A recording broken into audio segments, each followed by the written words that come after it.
Untuk itu, yang menghijab kita kepada junjungan kita Nabi besar Muhammad SAW sehingga kita tidak mampu bertemu, baik itu secara nyata maupun secara mimpi, adalah diri kita sendiri. Kita tidak menyadari bahwa di dalam diri kita ada unsur Nur Muhammad yang disebut Ahmad, yang disebut Muhammad, yang mampu menuntun diri kita kepada junjungan kita Nabi besar Muhammad SAW, yang mampu menuntun diri kita beribadah tidak hanya secara zahir seperti ibadahnya Rasulullah, tetapi secara batin juga seperti ibadahnya Rasulullah Sallallahu Alaihi Wasallam.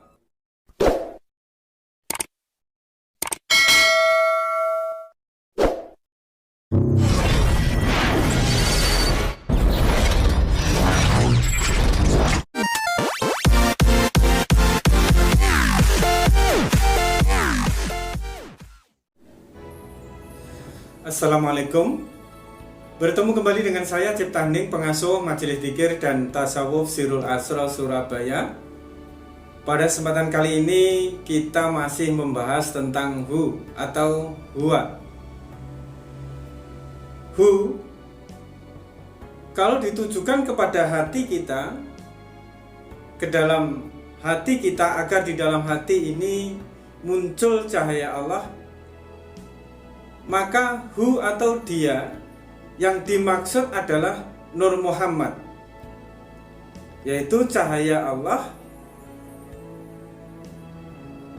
yang bersifat indah dan bersifat sempurna, bukan cahaya Allah yang bersifat jalal dan kohar. Ketahuilah bahwa sesungguhnya manusia dan alam ini diciptakan oleh Allah dari Nur Muhammad. Begitu juga dengan diri manusia. Dan Nur Muhammad itu ada di dalam hati manusia yang paling dalam. Ya, Nur Muhammad itu adalah keindahan daripada Allah dan kesempurnaan daripada Allah. Sehingga apabila diri kita menyebut hu atau huwa, yang kita maksud adalah nur yang ada di dalam diri kita. Nur Allah atau sifat Allah atau cita rasa Allah yang ada di dalam batin kita, yaitu nur keindahan dan nur kesempurnaan daripada Allah Subhanahu wa Ta'ala. Untuk itu kita harus mengenal, kita harus mengetahui asal kejadian daripada diri manusia, sehingga yang kita maksudkan dengan hu itu adalah tentang Nur Muhammad yang ada di dalam batin kita. Yang Nur Muhammad itu sendiri adalah sifat daripada Allah atau cahaya daripada Allah atau sesuatu yang bersumber daripada Allah, yaitu cahaya keindahan daripada Allah, sifat kesempurnaan daripada Allah Subhanahu wa Ta'ala. Sehingga apabila kita menyebut huwa dan kita tujukan ke dalam hati kita di dalam zikir nafas atau di dalam zikir qalbi, itu yang kita maksud adalah Allah, maka kualitas pencapaian kita, apapun yang ada di dalam hati kita, kebeningan hati kita, kesucian hati kita, itu tergantung ke dalam niat kita, kebersihan niat kita, kebersihan ego kita, kebersihan nafsu kita di dalam diri kita menyebut atau memaksudkan atau menunjukkan bahwa yang dimaksud hu itu adalah Allah. Namun apabila kita menyebut hu itu sebagai Nur Muhammad, sebagai hidup kita, sebagai asal kejadian diri kita, yang disebut Nur Muhammad di alam azalinya, yang disebut Nur Muhammad di alam qadimnya, dan disebut Ahmad atau Muhammad di alam dunia yang nyata ini. Dan apabila huwa yang kita maksudkan di dalam zikir kolbi atau zikir napas, di saat napas masuk hu itu Nur Muhammad, maka meskipun hati kita kotor, pikiran kita kotor, nafsu kita masih sering bercokol di dalam kehidupan kita, ego dan keakuan kita masih sering muncul, masih dominan di dalam kehidupan kita, maka dengan hu yang kita maksudkan adalah kepada Nur Muhammad, dia yang kita maksudkan adalah Nur Muhammad, maka dengan demikian Nur Muhammad itu akan membersihkan, mensucikan pikiran kita, mengalahkan ego keakuan kita, dan mensucikan serta membersihkan hati dan segala niat yang kita lakukan. Hu ini seperti halnya sholawat. Ya, hu ini hakikatnya atau manifestasinya itu seperti halnya sholawat. Itu seperti halnya kita bersolawat kepada junjungan kita Nabi besar Muhammad Sallallahu Alaihi Wasallam. Yang membedakan adalah apabila kita bersolawat, itu kita tujukan kepada junjungan kita Nabi besar Muhammad Sallallahu Alaihi Wasallam.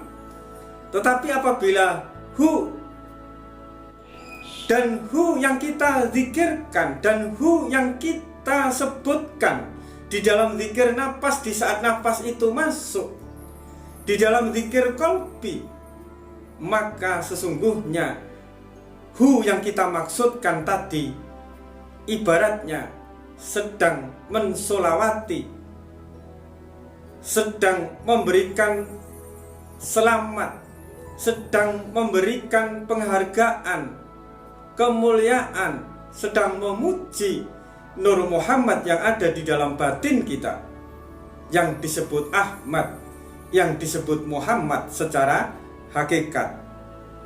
Dengan hu dan kita maksudkan bahwa dia itu adalah Nur Muhammad, maka dia akan membalas 10 kali lipat. Dan balasan itu akan bermanfaat untuk kehidupan kita, perbaikan di dalam kehidupan dunia, segala urusan dunia, segala ibadah yang kita lakukan, segala proses perjalanan rohani kita di dalam mendekatkan diri kepada Allah, mencintai Rasulullah, mencintai guru-guru, mencintai kedua orang tua kita, dan mencintai orang-orang di sekitar kita. Maka hu yang kita maksudkan dengan Nur Muhammad itu akan selalu memberikan manfaat 10 kali lipat, atau bahkan 100 kali lipat, atau bahkan 1000 kali lipat, atau bahkan berlipat-lipat tanpa batas.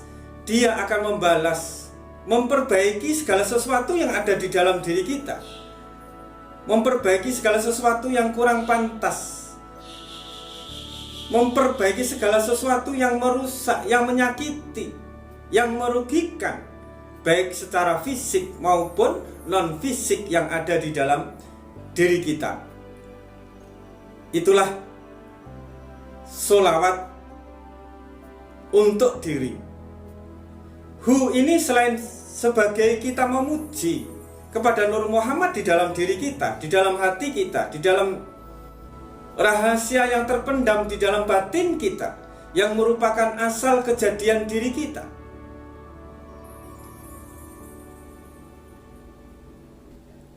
Maka hu ini ibaratnya adalah sholawat. Sholawat untuk Nur Muhammad, sholawat untuk Ahmad, sholawat untuk Muhammad yang ada di dalam batin kita, yang merupakan asal kejadian diri kita. Sehingga apabila kita telah membangunkan atau membuka segala tirai yang menutupi yang selama ini kita telah menutupinya dengan ego kita, dengan nafsu-nafsu kita, dengan keakuan kita, dengan pembenaran-pembenaran kita, maka dengan itu akan membuka semua tirai itu, sehingga Nur Muhammad itu keluar dari cangkangnya, membias di dalam segala kehidupan kita. Dan apabila Nur Muhammad itu telah muncul dan nyata di dalam kehidupan kita, maka dengan mudah sikap kita, perkataan kita, ucapan kita akan terpuji sebagaimana namanya, sebagaimana nurnya, sebagaimana perangainya, yaitu sesuatu yang terpuji, sifatnya, karakternya, coraknya, pribadinya, dan lain sebagainya. Dengan Nur Muhammad yang telah muncul, dengan huwa yang kita maksudkan kepada Nur Muhammad tadi, di dalam keluar masuknya napas kita, maka Nur Muhammad itu akan menyambungkan zahir dan batin kita kepada zahir dan batin daripada junjungan kita Nabi besar Muhammad Sallallahu Alaihi Wasallam. Nur Muhammad yang telah muncul di dalam diri kita akan mencari bapaknya, akan mencari orang tuanya, yaitu Rasulullah Sallallahu Alaihi Wasallam, sebagai manifestasi yang sempurna dari tajalliyahnya Nur Muhammad. Tanpa diri kita menghidupkan, membangunkan Nur Muhammad yang ada di dalam diri kita, sehingga sifat Ahmad dan sifat Muhammad itu terlahir di dalam zahir dan batin kita, maka kita belum pantas disebut sebagai umat daripada Rasulullah Shallallahu Alaihi Wasallam, sebagai orang-orang yang mewarisi akhlak beliau, sebagai orang-orang yang mewarisi akhlak beliau, kecintaan beliau, agama beliau, syiar beliau di dalam kehidupan bermasyarakat, beragama, dan bernegara dewasa ini. Banyak sekali yang berlomba-lomba untuk mencontoh daripada Rasulullah Shallallahu Alaihi Wasallam, tetapi yang menyontoh itu bukan Nur Muhammad, bukan Ahmad, bukan Muhammad yang ada di dalam dirinya, sehingga meskipun perbuatannya terlihat sama atau persis sekalipun, tetapi cita rasanya akan berbeda.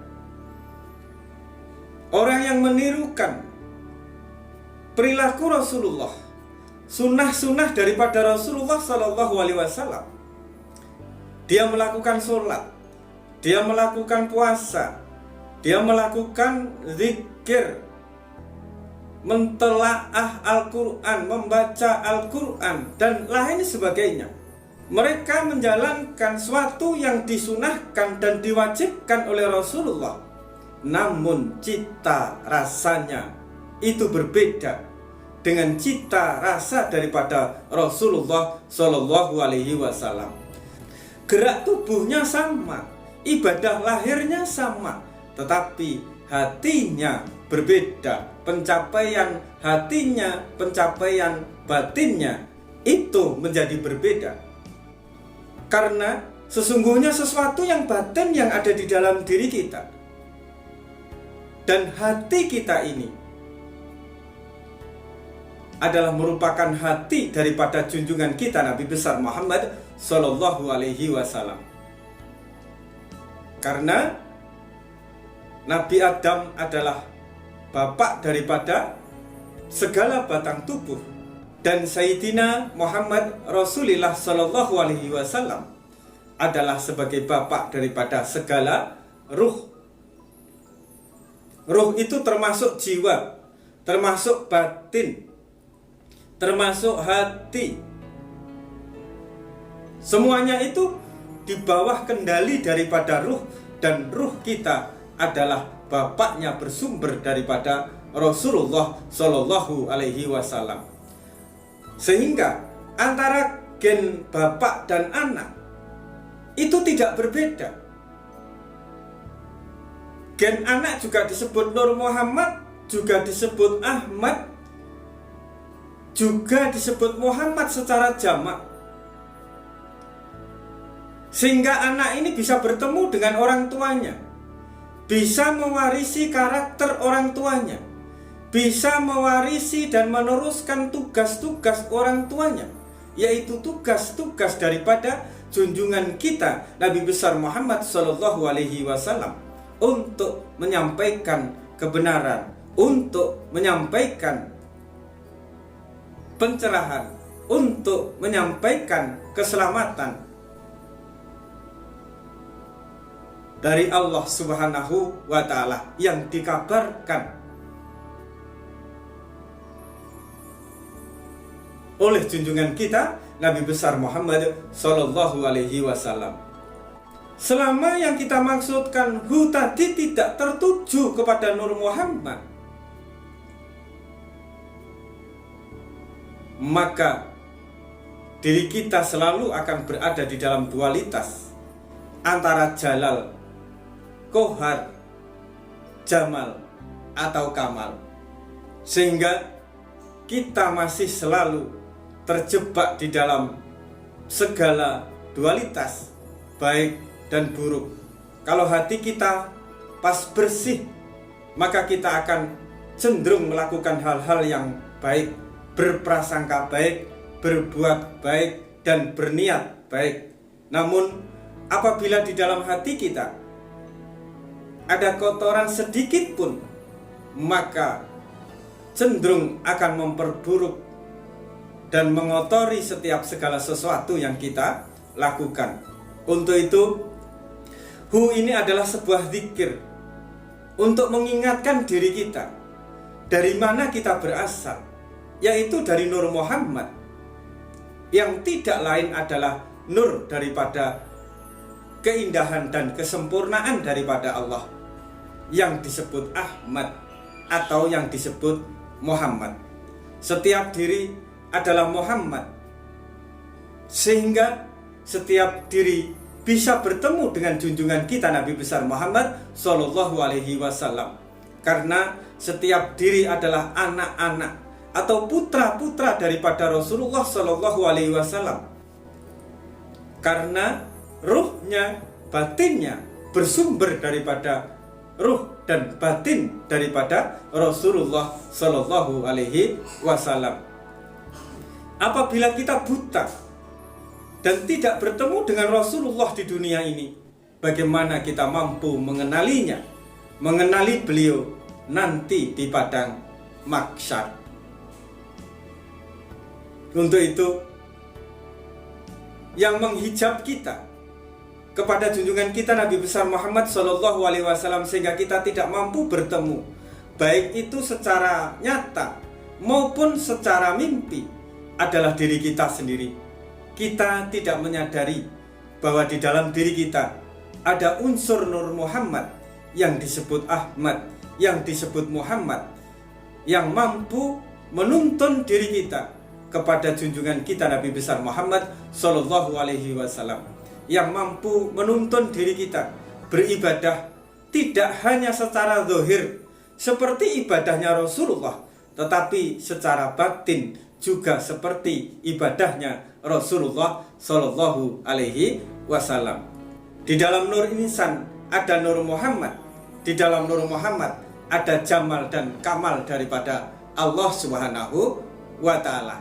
Cukup sekian, semoga manfaat dan semoga semakin tercerahkan dengan apa-apa yang saya sampaikan, semakin bisa membersihkan hati kita, niat kita, rohani kita, sehingga mampu memperbaiki kualitas kehidupan dunia kita dan kehidupan akhirat kita.